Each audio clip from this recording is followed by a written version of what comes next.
Vous allez sûrement très souvent entendre parler d'elle dans les jours à venir. Mariam Mohamed Keita a décidé d'innover dans le cadre de l'assainissement. Elle a monté sa propre unité de transformation des déchets plastiques en pavés, 7 km en 6. Bon, ce n'est que le début, mais c'est déjà une belle initiative. Reportage Lancé Kamisoko, Mohamed de Camara. Comment rendre Conakry propre? Voilà la question qui depuis plusieurs années taraudait l'esprit de Mariam.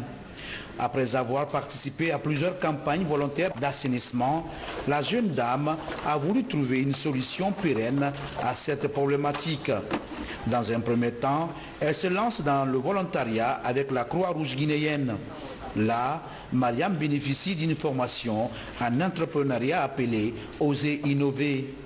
Au terme de cette formation, elle envisage de mettre en pratique son rêve, celui de rendre les déchets plastiques utiles à l'homme afin de limiter la pollution de l'environnement.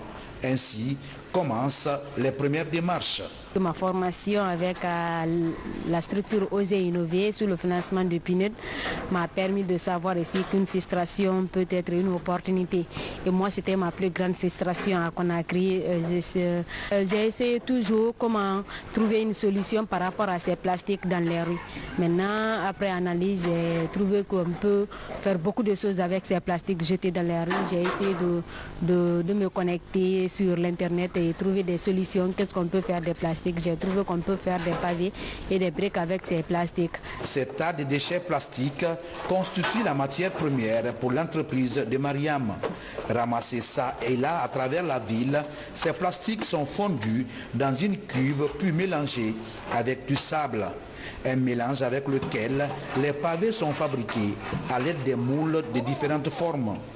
Avec des outils précaires, son équipe parvient à faire chaque jour 35 à 40 mètres carrés de pavés pour une capacité d'absorption de 2,5 tonnes d'ordures par mois. On n'arrive pas à utiliser beaucoup de plastique parce qu'on le fait manuellement. Si on se fatigue, on se repose pour ne pas aussi qu'on soit tellement épuisé. De même, pour on pourra travailler mieux qu'aujourd'hui.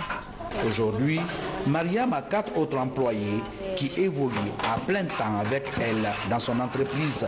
3 femmes et un homme, tous rémunérés à la fin du mois grâce à cette activité. Je suis là à plein temps. Je viens ici le matin pour travailler et je prends mon salaire à la fin du mois. Cela m'aide à me prendre en charge sans l'aide de qui que ce soit. Ce que nous faisons tous les jours et je suis fière de faire ce travail.